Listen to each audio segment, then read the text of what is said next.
before COVID, I started my content creation. So I jumped into that and I didn't know this, I will get some sort of response. Some of the videos get viral. On those days, we used to have YouTube. Supercars, you know that Dubai is full of cars. It's always moving, Dubai, fast. Actually, I started my working career as a librarian. And how would you compare the content scene back then to today?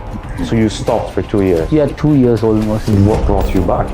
Recently, I awarded I'm the top 10 librarian in the UAE. You will think the librarian is somebody who's always with the books.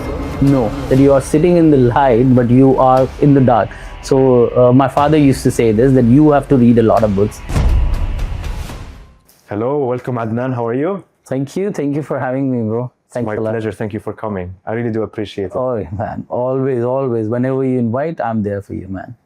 I'd like for you to introduce yourself, of course, to the audience, but also I'm curious to know you a little more because we met very briefly in an event recently, yes, right? Yes.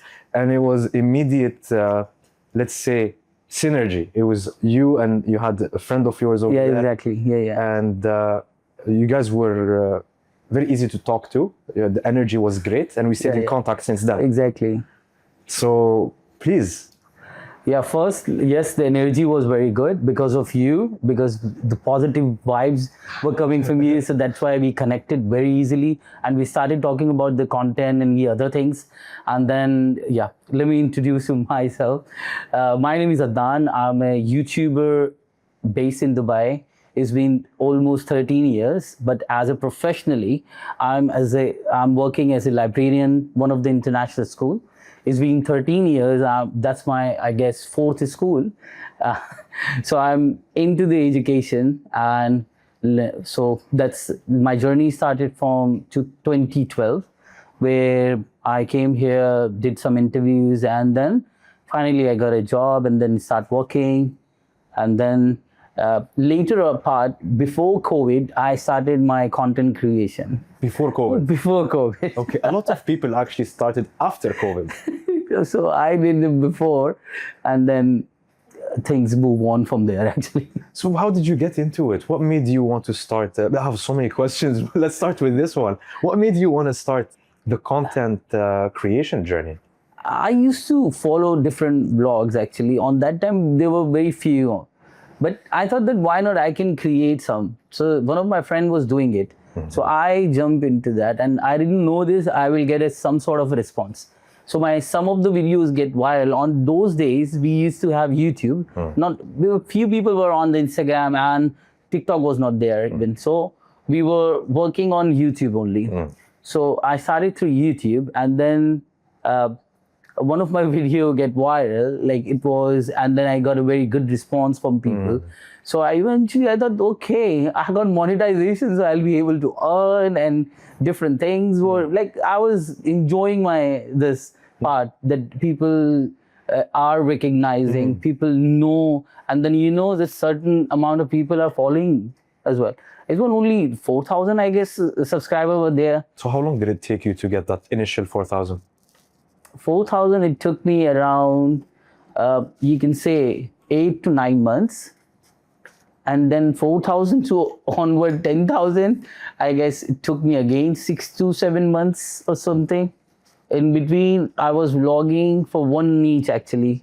What was the niche? The niche was cars, supercars. You know that Dubai is full of cars. Of course. Yeah. You can find a supercar, hypercars to your daily driven rides even. So it's really easy to get those. And yeah, it was quite exciting because I really it's like a Dubai that we always, how do you say this, that it's always moving Dubai fast. So that's why it connects with, so I like engineering, motor, or these things from way back. Think about it, and was it a tactical sort of thing where you considered a few industries or niches and then you picked the automotive, the car one? Or was it just you were passionate about it and it was just, okay, I'm going to go for this?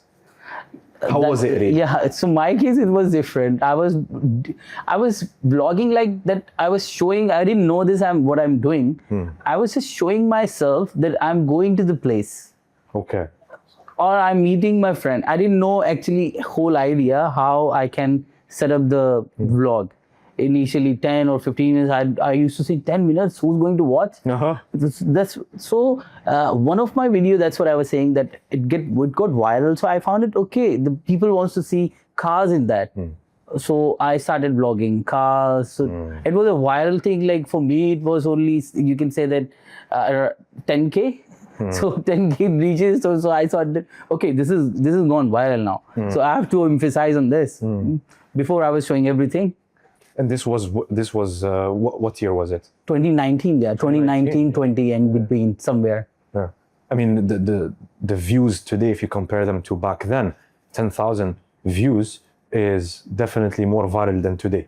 Yeah. So for you, it was instant. Like, okay, you saw that people liked cars. They're like, okay, clicked. Okay, clicked. Yeah. So, what were you doing when it comes to cars? So, were you looking at specific locations and you were going and recording there? How was the approach? Yeah, they started with like.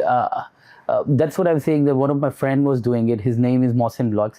So he used to vlog about cars. So I went with him to the car show. So I vlogged something and it seems that I like it and the people liking that. So that's why I just thought, why not? There were more opportunities as well. I can say that I was, I used to live in Sharjah. It was quite near to the car market. So I can go to the car market even. I had shown the videos of the auction those days, so people used to like that. Okay, why not to build a business, some sort of. So that's why I guess. Gotcha. And how would you compare the scene, the content scene, back then to today? Have you noticed any changes in terms of content creation? Exactly. Back then we didn't know a lot of things. Now there are tons of creators. They are doing absolutely great things out there. In Dubai especially, we just had a 1 billion content creators. So no doubt about it, it was so good. And then that's why obviously people are more aware of this, how they are looking, what to carry there. So back then, I guess we didn't know this, how to hold a camera even here or there. We used to think how we are going to do this. Yeah.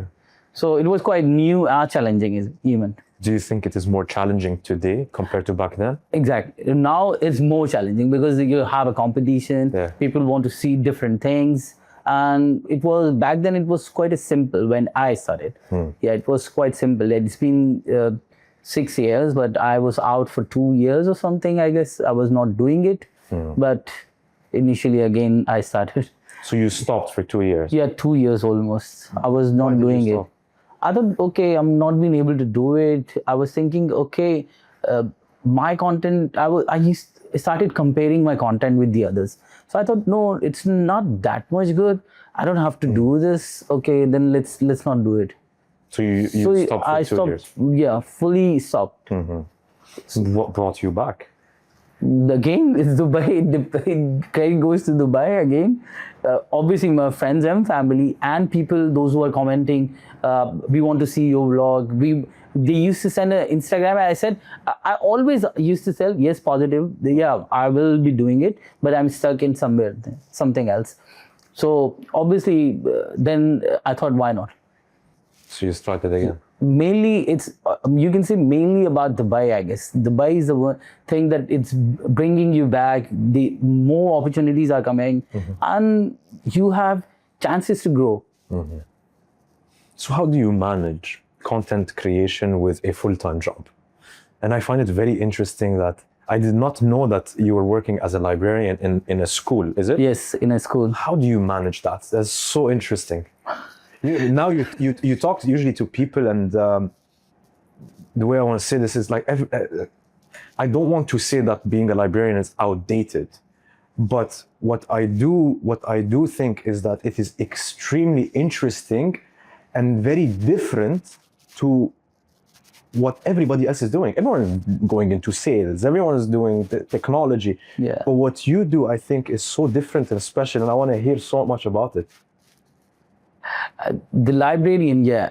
Actually, I started my working career as a librarian, and what happened is like I got growth in this. I have lots of growth in that, and then again, I will say that it's about that what keeps me driven here. It's a vision of His Highness. He wanted libraries to grow in the schools and universities. So we started building a lot of new ideas that you will think the librarian is somebody that who's always with the books. No, it's completely, now things have changed. We call it ourselves as a teacher librarian. We are not only a librarian, plus we are providing more than anything that you can't even think that what we are doing it right now as a whole librarian community I'm talking about. And then recently I awarded I'm the top 10 librarian in the UAE right now. So last year I got nomination and got selected in finalist as a top 10 librarian. And how am I keeping my librarian and this content creation? Career and the content Yeah, creation. the content creation with the family, it's really difficult. Yes, it's just a motivating things that it happens in Dubai, that always events are happening. People are very generous to contact. They are ready to collab. You get chance to learn. And the second thing that I have something in that I really want to talk to people. I really want somebody. There are many people I want to be with them. So that's how I guess this thing's going on. It's still going on. Want to meet new people every day. I'm still very curious to know more about your career.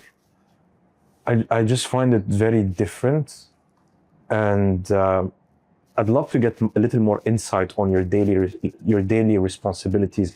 So what is it that keeps you busy on your day-to-day? If you can share with me a little more about My professional. Your professional, yes. Okay.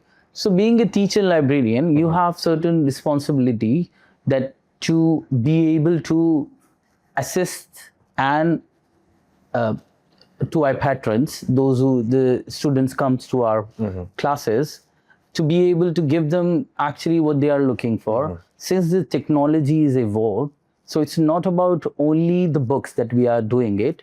There are some, recently we applied AR, you can say it's accelerated readers program even, which directly connects that whatever the students are reading it comes with the level reader. So it's so those are the things that we need to keep it. And if you talk about the students I have almost 800 students every day or every week coming to me.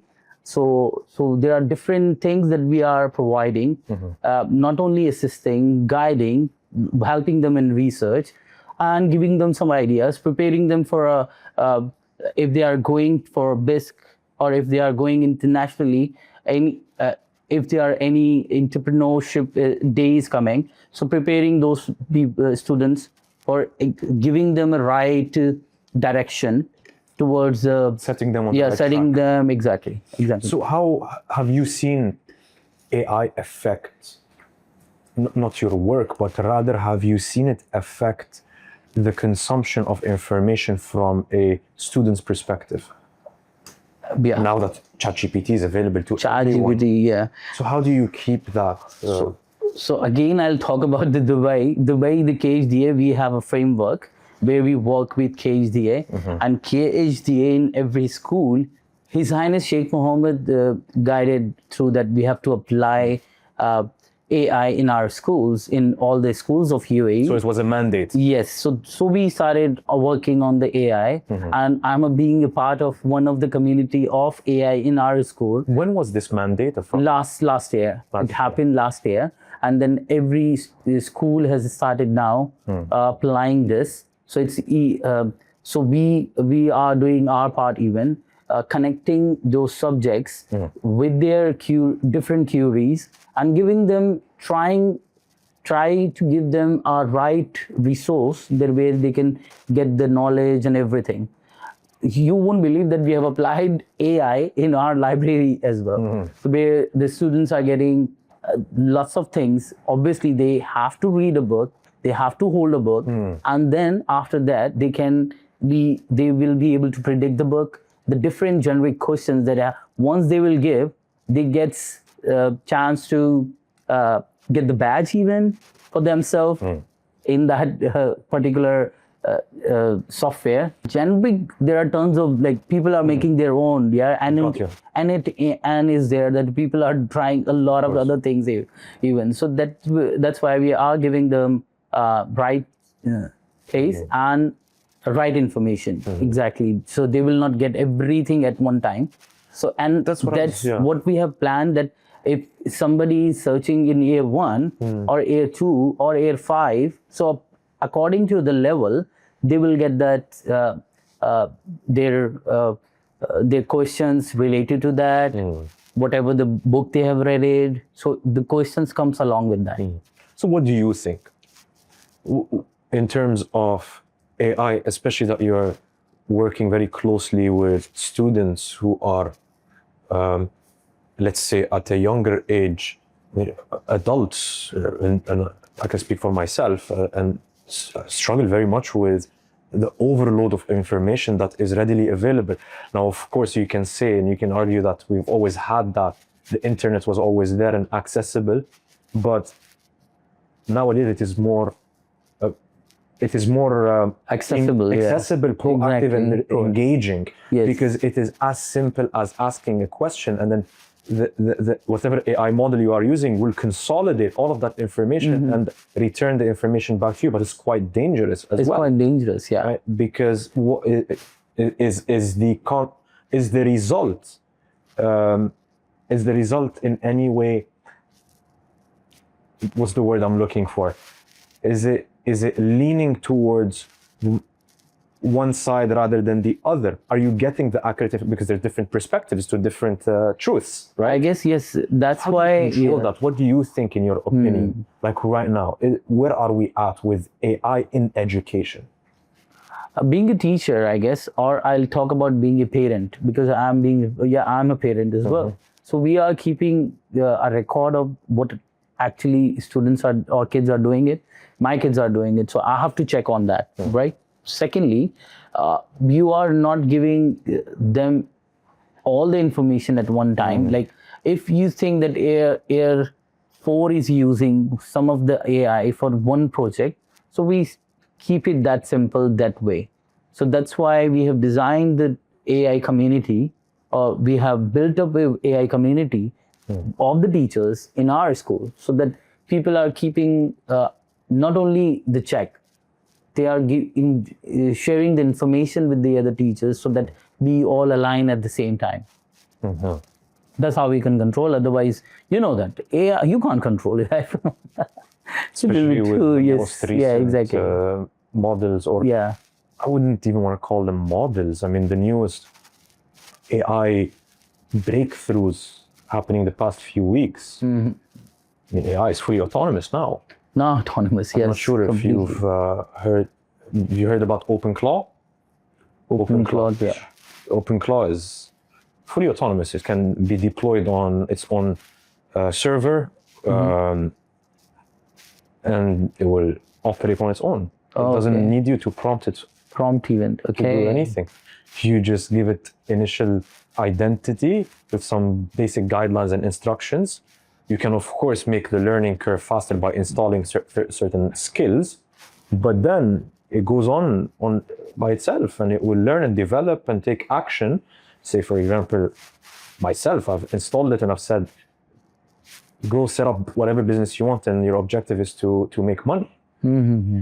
I've even given it access to funds, and it is now attempting to create a business, launch digital business to make money. Oh yes. And it's learning and it's failing, it's making mistakes, but then it's learning from its mistakes and doing research.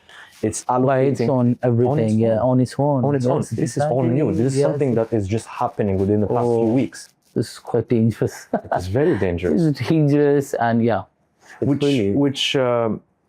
I mean, we were saying it's important to keep an eye and maintain control over it.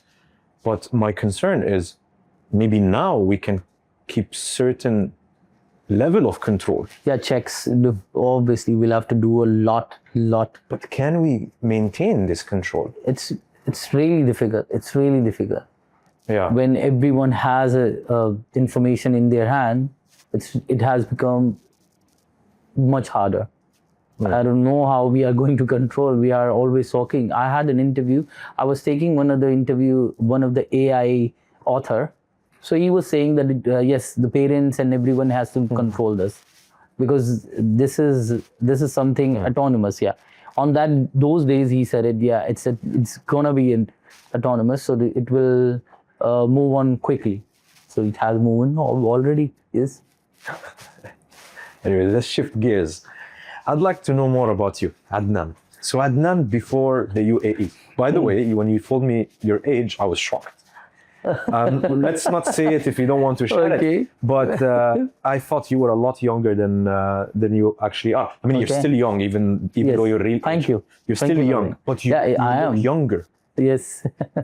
I think it's your energy. You're very easy.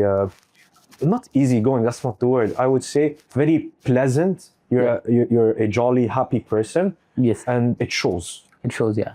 Not grumpy. You know, some people, they might be 25 years old. You see them and they're like, this is 45. This guy's been to war and back. Yeah, exactly. Some people, that's what I said it in the beginning, that I really want to interact with the people, to learn about them, to know, and always want to spread this positivity. That's the main thing. You do have that positivity. Yeah. So tell me about your journey. What did Adnan do before? How did you? So I'm from Karachi, Pakistan. I used to live there. I used to play a lot of cricket. On those days that I only used to dream about cricket only. I used to be a cricketer on that time. Mm-hmm. Yes. Then after my mother passed away, so I started applying in UAE, and one of the principal from America, USA, he used to work in Karachi Grammar School, one of the top school in Pakistan. He used to work there, as a principal.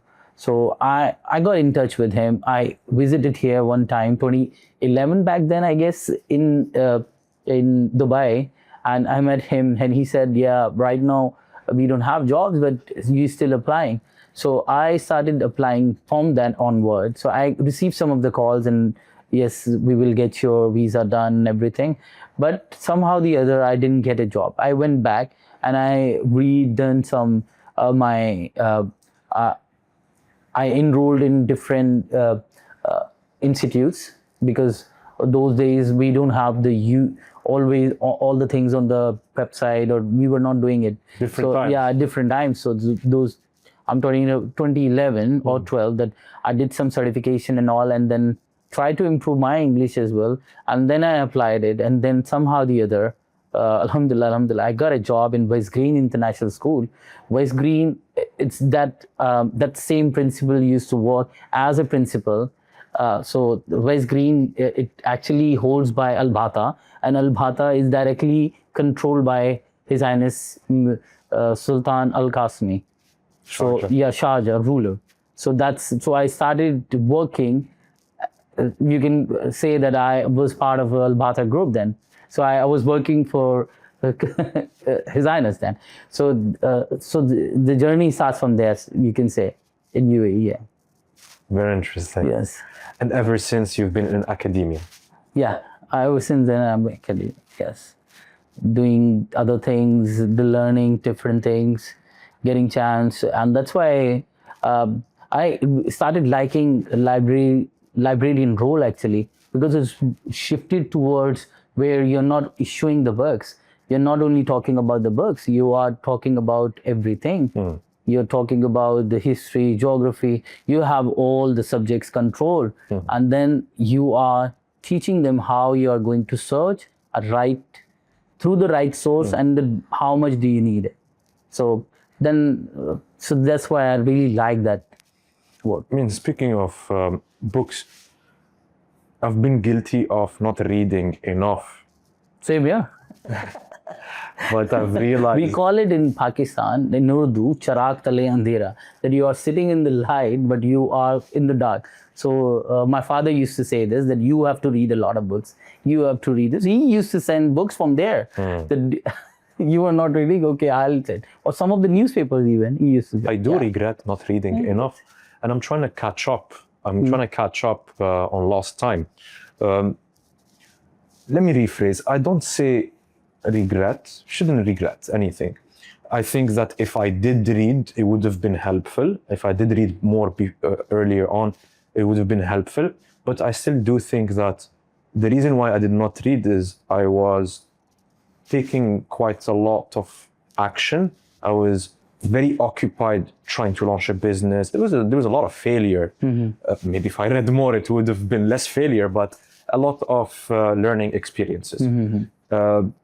So no regret there. But it is important to now take advantage of the momentum that has been built and try to multiply this momentum, multiply it further by reading the right material. Because there is a lot of information out there. There's a lot of information that can be helpful to you, or it can be just a distraction.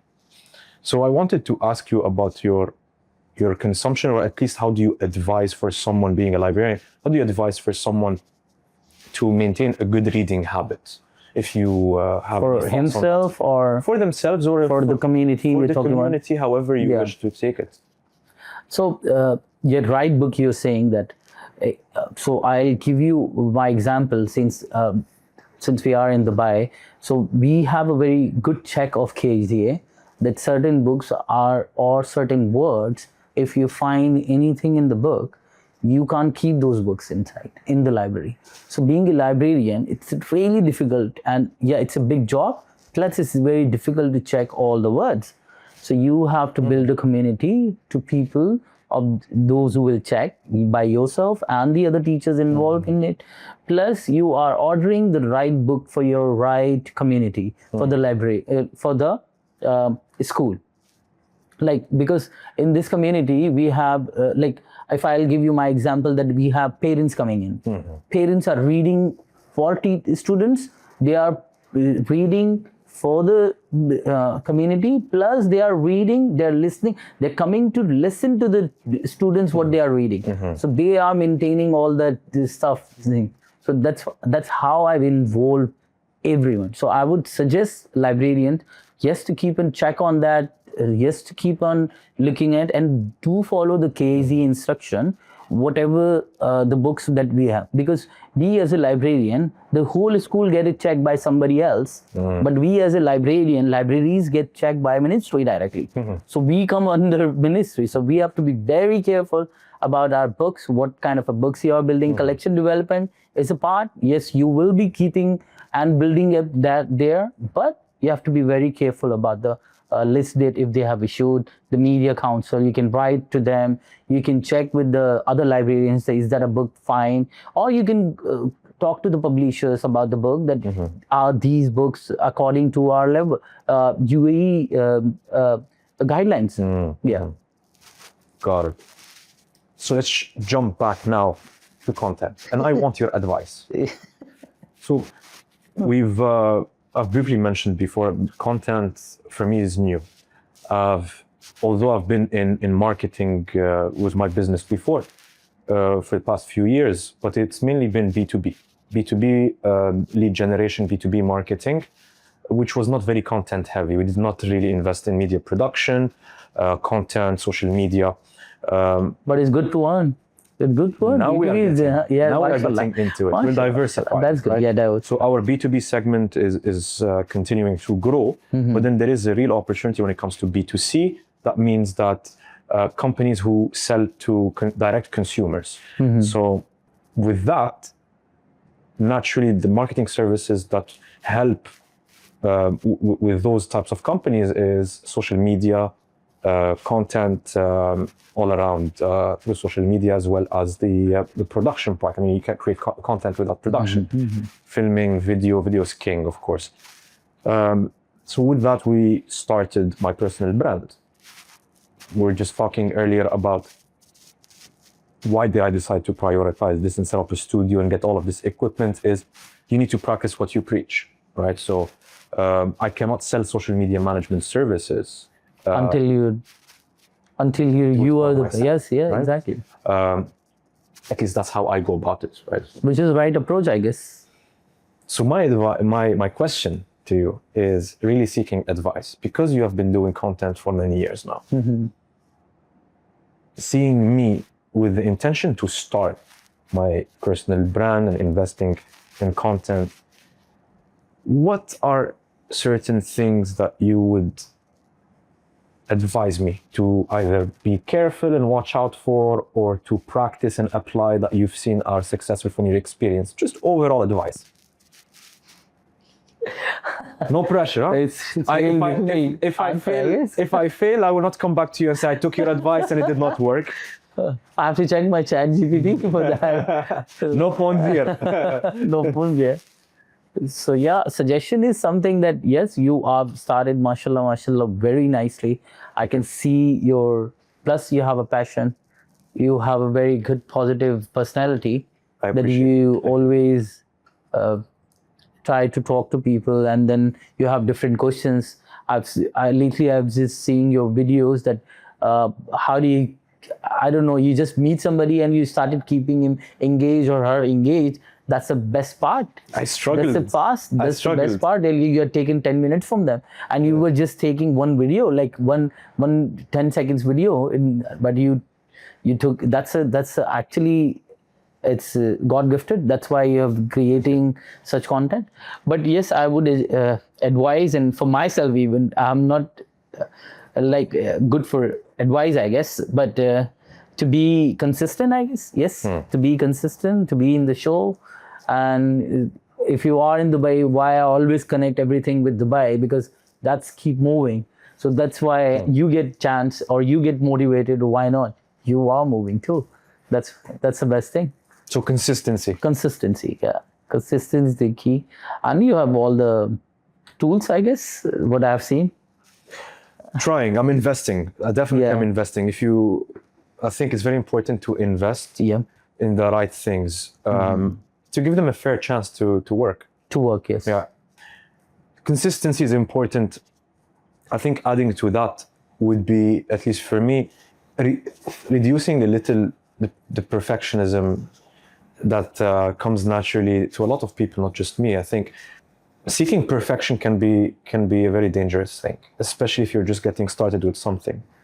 You might just overwhelm yourself with unnecessary details or corrections, which will slow down your work, and it will slow down, because it's all about the beginning. You want to build momentum. You want to build as much momentum as possible. Because with that momentum, it will make your consistency easier. Yeah.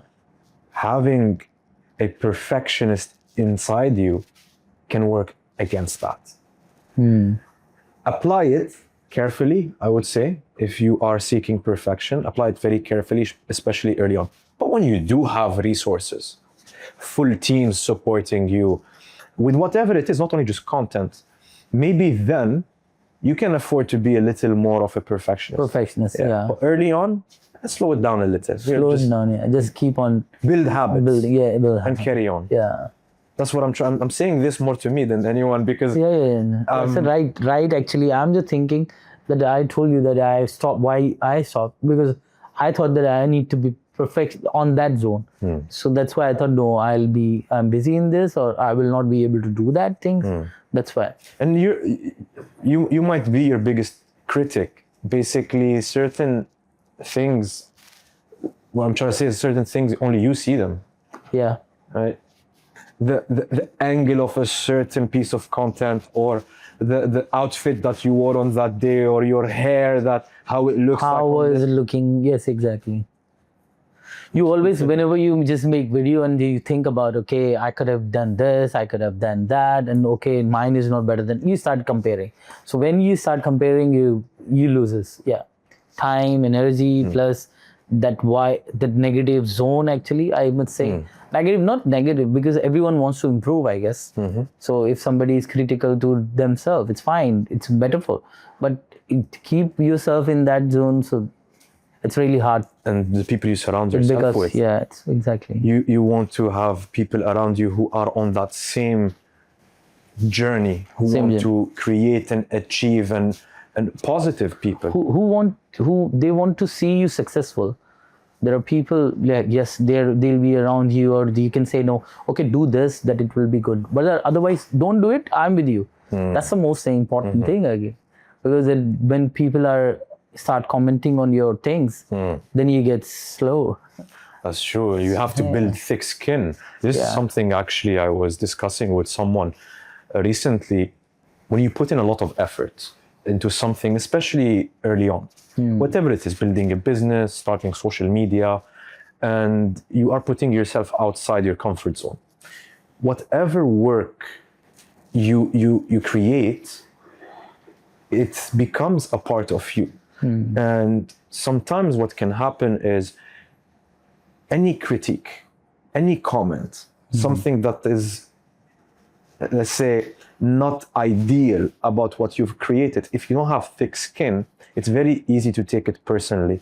I put in so much effort to create this, and people are not liking it, and it's like a personal, it's an assault on you personally. But it's very important, thinking, I think, to detach yourself from the work. Create and let it live out there. Whatever comments come, do not take it personally. It is not a reflection of you, right? You're learning, you're improving, you're doing better. Detach yourself from that specific thing that you've created.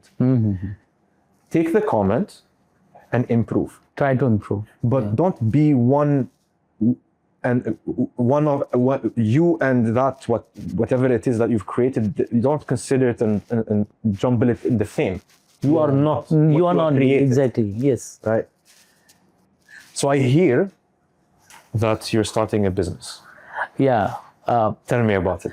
So before I'm starting a new business, I'll talk about that. I started one business.